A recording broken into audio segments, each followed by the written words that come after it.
Hello बेटा, जय chemistry. तो चलिए कंटिन्यू करते हैं। आपने लास्ट क्लास में देखा था कि किस तरीके से हम हेलोजिनेशन रिएक्शन करवाते हैं, क्या क्या डिफरेंट हमारे पास कैटलिस्ट है जो कि एक इलेक्ट्रोफाइल जनरेट करके हमको देते हैं। वैसे ही आज हम रिएक्शन करेंगे जिसका नाम है sulphonation, same as that of nitration. जैसे कि NO2 ग्रुप लगाते हैं उसको नाइट्रेशन कहते हैं, वैसे ही अगर आप benzene group SO3H group introduce कर रहे हो तो उसको आप सल्फोनेशन कहते हैं।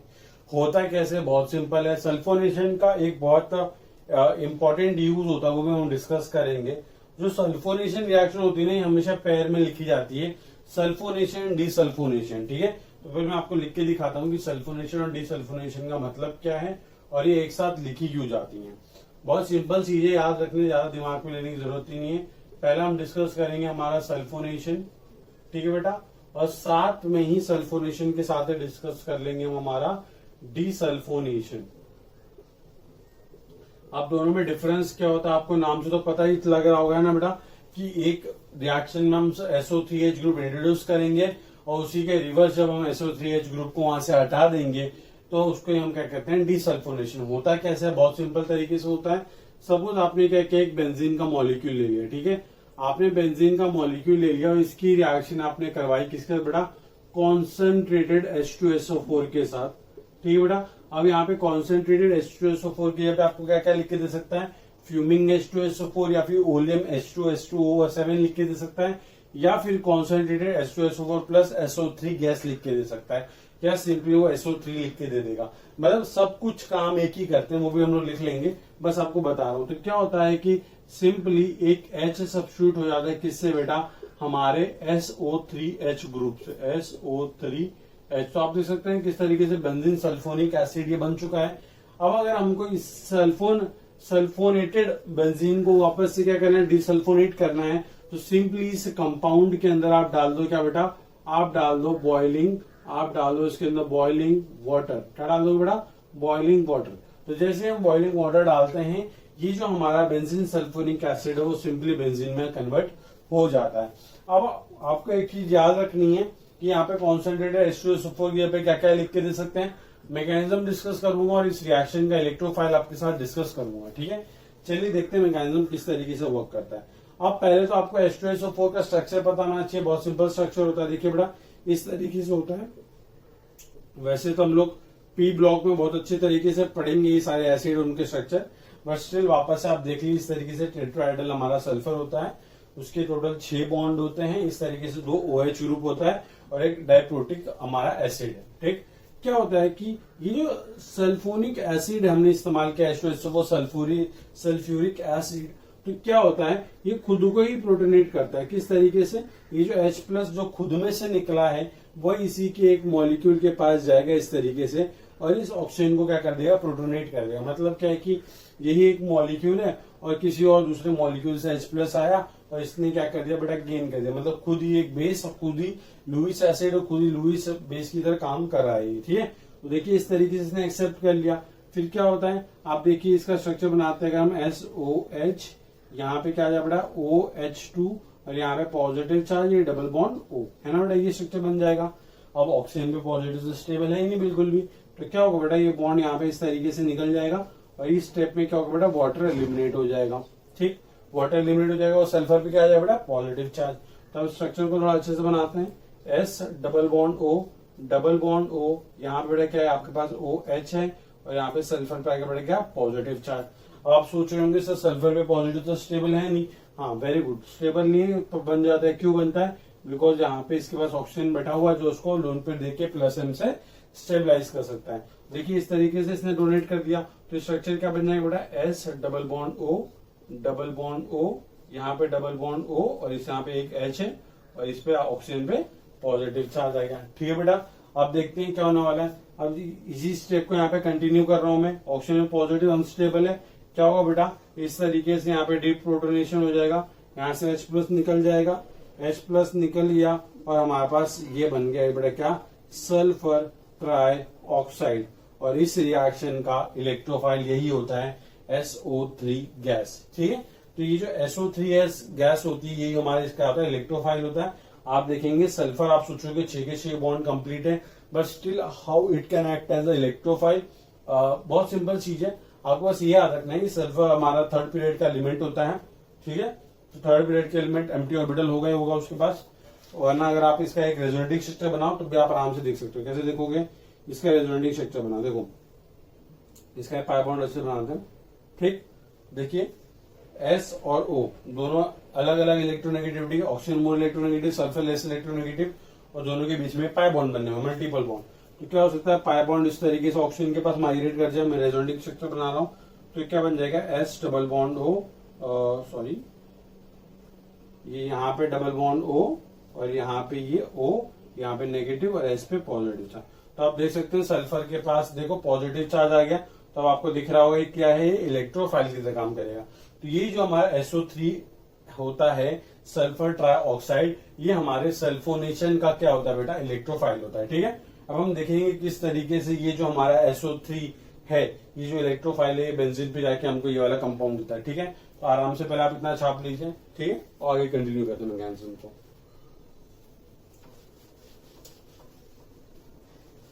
आप एक ध्यान दीजिए कि यहाँ पे सल्फर में पॉजिटिव चार्ज, आप चाहे तो डायरेक्टली SO3 को भी ऐड कर सकते हो, चाहो तो SO3 का रेजोनेटिंग स्ट्रक्चर बनाओ और फिर जाके उसको ऐड कर दो, कोई फर्क पड़ने वाला नहीं है, ठीक। देखिए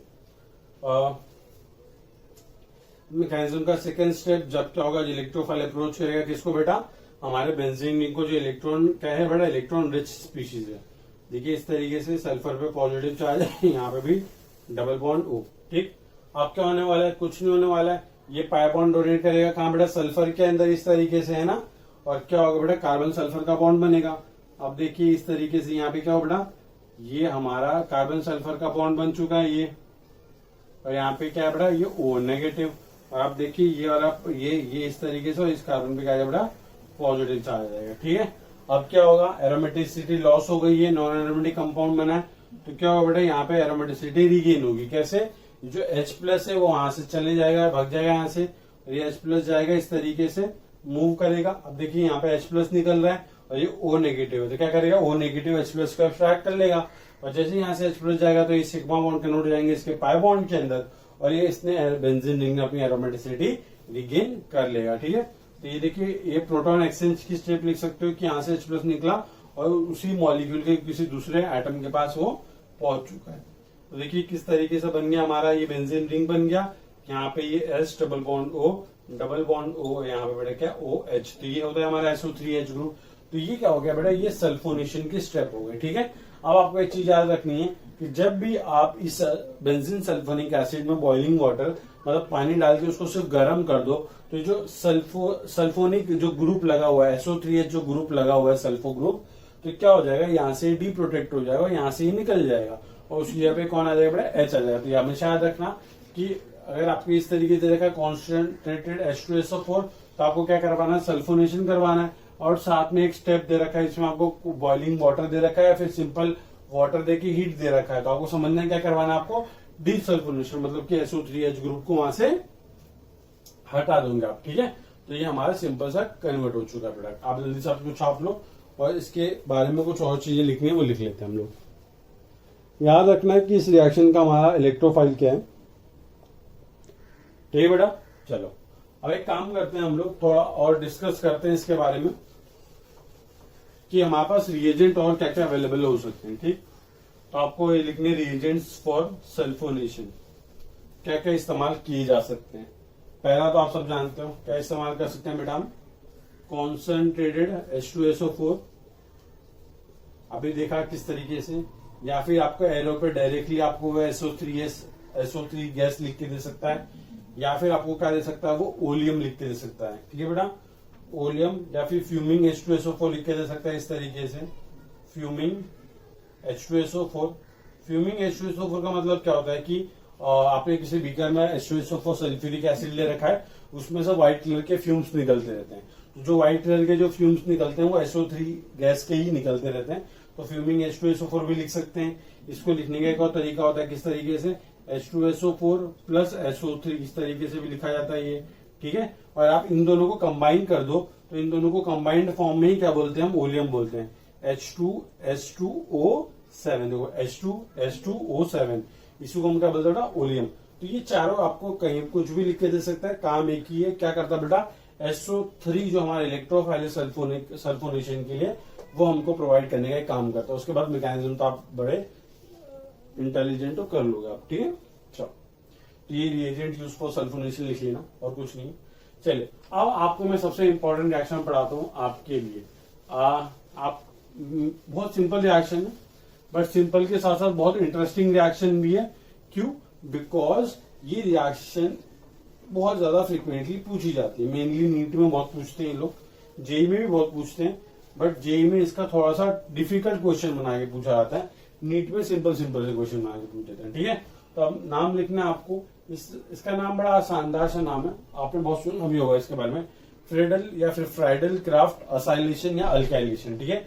दो रिएक्शन होते हैं, दोनों साइंटिस्ट फ्राइडल और क्राफ्ट ने मिलकर बनाई थी। फ्रेडल क्राफ्ट अल्काइलेशन पहले पढ़ेंगे, उसके बाद असाइलेशन पढ़ेंगे। अल्काइलेशन का मतलब समझते हो ना आपका बड़ा, कि बेंजीन रिंग है, इस बेंजीन रिंग के ऊपर अगर मैं कोई अल्काइल ग्रुप इंट्रोड्यूस करवा रहा हूं तो उसको क्या बोलते हैं, अल्काइलेशन। और ये क्या हम लोग अगर एक पर्टिकुलर रिएजेंट का इस्तेमाल करके हम करते हैं तो फ्रेडल क्राफ्ट अल्काइलेशन हो जाता है। अगर इसी के ऊपर मैं असाइल ग्रुप मतलब कि CH3C डबल बॉन्ड होता है, RC डबल बॉन्ड हो, असाइल ग्रुप इंट्रोड्यूस कराता हूं तो उसको हम कहते हैं फ्रेडल क्राफ्ट असाइलेशन। अब रिएजेंट देखने बाकी है कि किस तरीके से होता है, ये दोनों सेपरेट रिएक्शन है, ठीक है। चलिए डिस्कस करते हैं। हेडिंग आप डालेंगे मेरे साथ,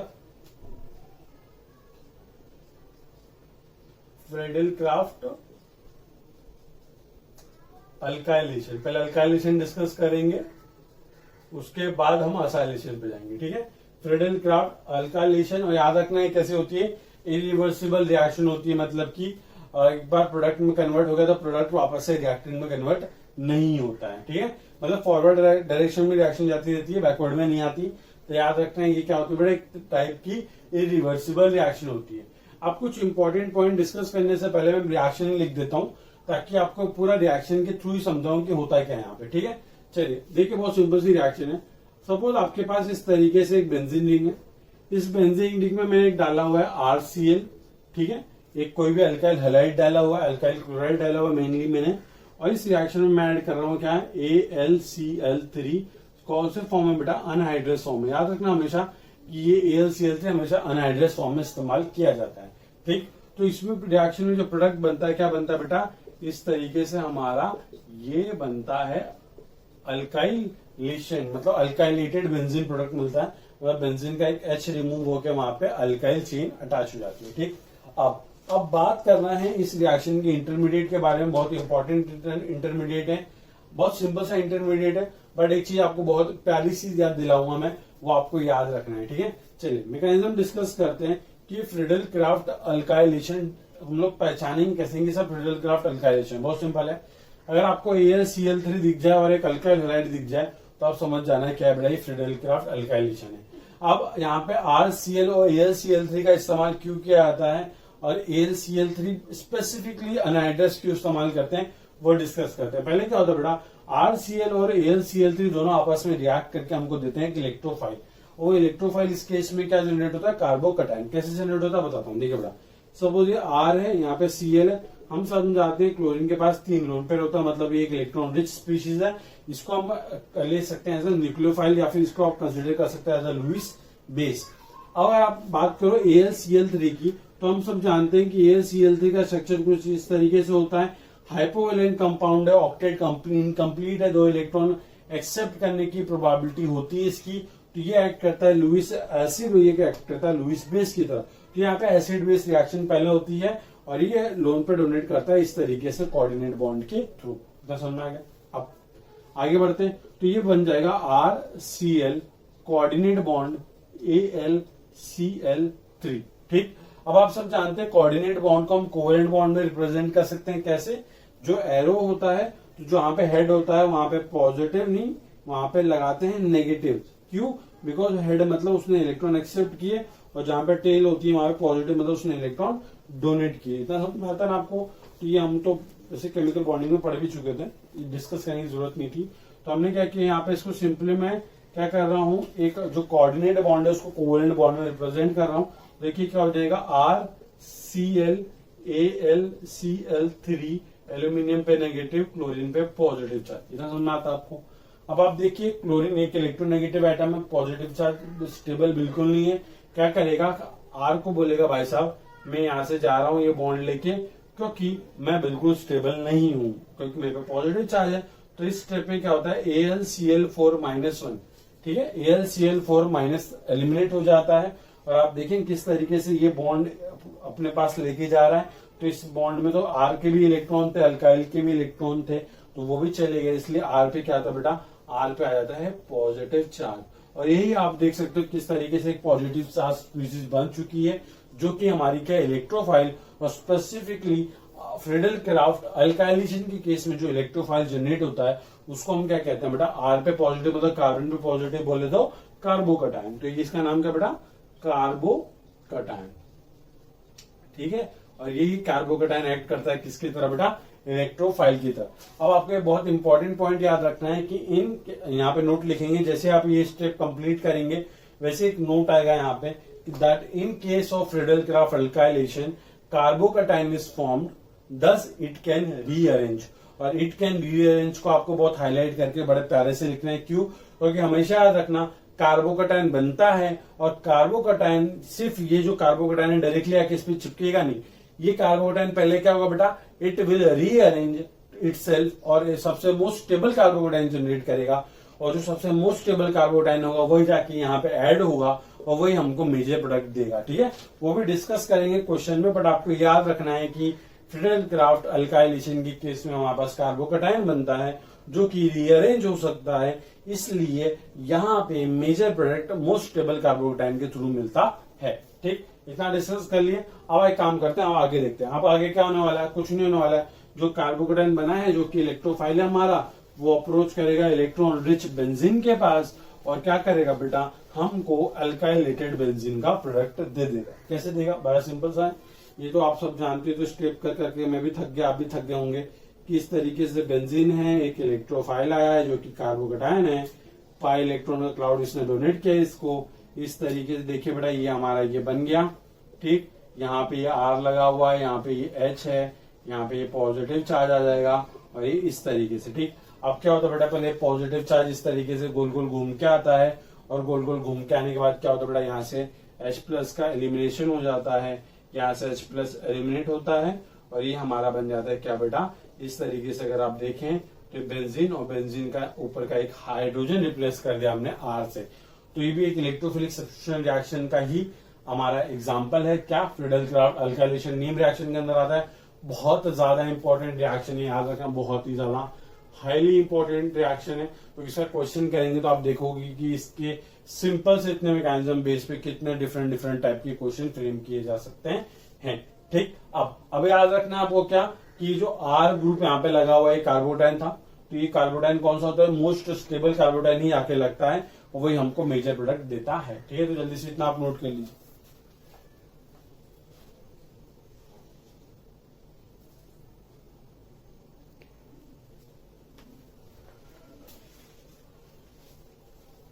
ठीक है, वो नोट बहुत इंपॉर्टेंट है कि इसमें कार्बोटाइन बनता है इसलिए वो रीअरेंज हो सकता है।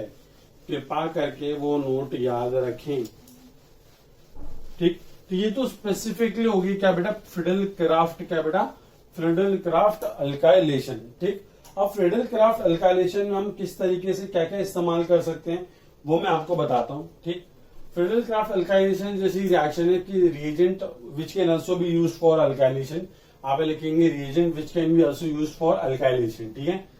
मतलब कि फ्रीडल क्राफ्ट अल्काइलेशन में तो मेनली आप AlCl3 इस्तेमाल करते हो। AlCl3 एक लुईस एसिड, एक लुईस है ना, तो हम AlCl3 की जगह पे Fe का कोई सॉल्ट इस्तेमाल कर सकते हैं या फिर आप जिंक का कोई सॉल्ट इस्तेमाल कर सकते हो क्योंकि वो भी लुईस एसिड होते हैं। बट उसको आप फ्रीडल क्राफ्ट अल्काइलेशन नहीं बोलोगे, बट सिमिलर रिएक्शन है इसलिए एक ही जगह पे निपटाएंगे। तो आपको लिखना है reagent which can be used for alkylation of benzene. इस तरीके से आपने हेडिंग डाल दी। उसके बाद हम डिस्कस करेंगे। देखिए बेटा, हम पहला रिएजेंट बात करते हैं। जो पहला रिएजेंट है ये हमारा यही रिएजेंट है जिसमें हम अल्काइल हैलाइड इस्तेमाल करते हैं विद AlCl3, ठीक है। ये हमारा फ्रीडल क्राफ्ट अल्काइलेशन का रिएजेंट है जिसमें इस तरीके से कोऑर्डिनेट करता है। हमने मैकेनिज्म डिस्कस कर लिया है। यहाँ पे हमारे पास ये इलेक्ट्रोफाइल जनरेट होता है, साथ में AlCl4-1, ठीक। तो याद रखना यही हमारे इलेक्ट्रोफाइल जनरेट हो रहा है। अब आपको बस याद रखना है कि इलेक्ट्रोफाइल क्या जनरेट हो रहा है। ठीक, अभी देखो आप और क्या इस्तेमाल कर सकते थे, आप इस्तेमाल कर सकते थे यहाँ पे RBr, मतलब कि अल्काइल क्लोराइड की जगह पे अल्काइल ब्रोमाइड भी इस्तेमाल करके इसकी रिएक्शन अगर आप AlCl3 के साथ करवाते तब भी आपको R+ जनरेट होता और साथ में AlCl3Br- ये हमारा बनता है। ठीक, तो ये भी सेम मैकेनिज्म है। इसके पास भी 3 लोन पेयर है, एल्यूमिनियम में डोनेट करेगा, हाइपोलेंट कंपाउंड है, पॉजिटिव चार्ज आएगा, ब्रेक करके निकल जाएगा, हमारा ये इलेक्ट्रोफाइल जनरेट होगा। ठीक, वापस से और देखते हैं और क्या इसका इस्तेमाल कर सकते हैं। हम अल्काइल ब्रोमाइड की जगह पे अल्काइल आयोडाइड भी इस्तेमाल कर सकते हैं और सेम रिएजेंट इस्तेमाल करते हुए AlCl3 इस्तेमाल करूंगा मैं, और इस केस में भी क्या जनरेट होगा हमारा ये इलेक्ट्रोफाइल जो कि कार्बोकेटायन है और साथ में AlCl3I-। ठीक है, और क्या इस्तेमाल कर सकता हूं मैं, और इस्तेमाल कर सकता हूं अल्काइल हलाइड इस्तेमाल कर सकता हूं, पर साथ में आयरन का एक सॉल्ट इस्तेमाल करेंगे FeCl3। आप देखिए जो FeCl3 होता है ये भी एक लुईस एसिड होता है, इसमें भी एम्प्टी ऑर्बिटल होते हैं। ये क्या करेगा, क्लोरीन अपने लोन पे डोनेट करेगा, फिर क्लोरीन में पॉजिटिव चार्ज आएगा, वो तोड़ के निकल जाएगा, और यहाँ पे भी हमारे पास क्या जनरेट होगा, ये जनरेट होगा और साथ में FeCl4-। ठीक है, तो आपको याद रखना है, देखिए इस तरीके से ये तो ये हमारे कुछ रिएजेंट्स हैं।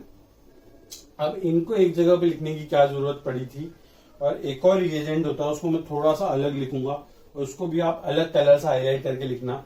क्या होता है उसमें हम लोग इस्तेमाल करते हैं RCl और साथ में यूज करते हैं ZnCl2। क्या इस्तेमाल करते हैं बेटा, ZnCl2। ठीक है, तो क्या होता है यहाँ पे जिंक के साथ ये भी कोऑर्डिनेट करता है और ये भी हमको जनरेट करके देता है, बट यहाँ पे क्या होता है जो कार्बोकटायन होता है ना बेटा, ये कंप्लीटली डेवलप नहीं होता। क्या होता है बेटा, कंप्लीटली डेवलप नहीं होता है। तो आपको हमेशा याद रखना है कि क्या कि इन केस ऑफ ये जिंक क्लोराइड अगर आपने इस्तेमाल किया है तो यहाँ पे भी अल्काइलेशन होगा। मैं इसकी एग्जांपल भी करेंगे हम लोग, बस आपको थियरी लिखवा रहा हूँ कि अगर AlCl3 इस्तेमाल कर रहे हो या फिर FeCl3 इस्तेमाल कर रहे हो, ठीक है, तो ये जो कार्बोकटायन जनरेट होते हैं ना, ये कार्बोकटायन कंप्लीटली डेवलप होते हैं। यहाँ पे याद रखना कि ये चारों केस के अंदर जो कार्बोकटायन होता है वो कंप्लीटली डेवलप होता है, इस वजह से कार्बोकटायन रीअरेंजमेंट में जा सकता है। तो यहाँ पे लिखना है आपको कि कार्बोकटायन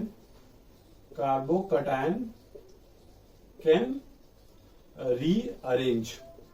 ठीक है, ये बहुत इंपॉर्टेंट पॉइंट है, आपको अच्छे से लिखना है कि कार्बोकटायन कैन रीअरेंज, और ये इस वाले केस के अंदर आपको लिखना है कि कार्बोकटायन कांट रीअरेंज। रीजन लिखना, because it is not completely developed. मतलब कि यहाँ पे आप एक तरीके से समझ सकते हो कि नॉन क्लासिकल कार्बोकटायन है। ये हमारे क्लासिकल कार्बोकटायन बनते हैं जो रीअरेंज हो सकते हैं, ये वाला जो कार्बोकटायन है कंप्लीटली डेवलप नहीं होता है। तो याद रखना है, बहुत छोटी सी पॉइंट था कि जब भी हम जिंक का क्लोराइड का सॉल्ट लेंगे तो इस केस के अंदर ये जो कार्बोकटायन बनता है, मैं आपको एग्जांपल करूंगा ज्यादा क्लियर होगा आपको, जो कार्बोकटायन बनता है ये रीअरेंज नहीं होता है। ठीक है, तो इतना सा आप लिख लीजिए। ठीक है, चलो जल्दी से आपको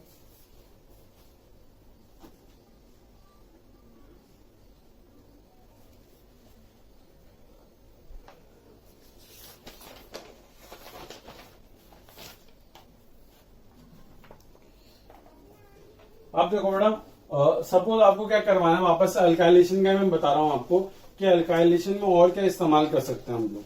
जैसे कि जरूरी है कि हम लोग को एक लुईस एसिड इस्तेमाल ही करना है, क्या हम लोग किसी और मेथड से कार्बोकटायन जनरेट नहीं कर सकते? या देखो ओवरऑल इस रिएक्शन में जो इलेक्ट्रोफाइल हो क्या कार्बोकटायन है, तो क्या कार्बोकटायन जनरेट करने का क्या हमारे पास यही मेथड है क्या? बस नहीं ना, तो हमारे पास और कौन सा दूसरा मेथड है अल्काइलेशन करवाने का, वो हम लिख के बताता हूँ आपको। देखिए दूसरा मेथड क्या है कि सपोज आप अल्कोहल इस्तेमाल कर लो और उसमें आप क्या करो, डाइल्यूट एसिड डाल दो, H+ डाल दो, तो क्या होगा, ये देखिए इस तरीके से ऑक्सीजन का प्रोटोनेशन हो जाएगा, ये बन जाएगा हमारा क्या बेटा, ये इस तरीके से बन जाएगा ROH2, ये पॉजिटिव चार्ज।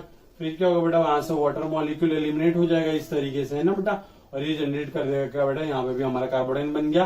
तो ये भी कार्बोटाइन अगर आप क्या कर दो, बेंजीन, अल्कोहल और H+ डाल दो, तब भी हमारा क्या हो जाएगा बेटा, अल्काइलेशन हो जाएगा बेंजीन का। ठीक है, आप देख सकते हो मैंने कोई भी यहाँ पे एक लुईस एक क्या होता है इलेक्ट्रॉन डेफिशिएंट कोई भी सॉल्ट इस्तेमाल नहीं किया, एल्यूमिनियम या फिर आयरन का। ठीक है, और कौन सा दूसरा मेथड होता है हमारे पास, आप क्या करना है, आपको सिंपली आप एक अल्कीन ले लो आप, और इस अल्कीन के अंदर आप डाल दो क्या बेटा, AlCl3, मतलब हमने अल्कीन के अंदर डाल दिया, मतलब कि यहाँ पे अल्काइल हैलाइड नहीं है, एक अल्कीन के अंदर डाल दिया। तो क्या होगा, सिंपली देखिए बेटा, ये पाई इलेक्ट्रॉन क्लाउड है, मतलब इलेक्ट्रॉन रिच है, एक एक्ट करेगा लुईस बेस की तरह, इलेक्ट्रॉन डेफिशिएंट लुईस एसिड। क्या होगा, पाई इलेक्ट्रॉन क्लाउड यहाँ पे डोनेट हो जाएगा और इस तरीके से बन जाएगा RCH, यहाँ पे बेटा क्या पॉजिटिव चार्ज, और ये CH2 AlCl3 और एल्यूमिनियम पे क्या बेटा नेगेटिव चार्ज। तो आप देख सकते हो कि इस तरीके से यहाँ पे भी कार्बोटाइन जनरेट हुआ है, तो ये कार्बोटाइन भी जाके बेंजीन पे ऐड हो सकता है और अल्काइलेशन हमारा हो सकता है।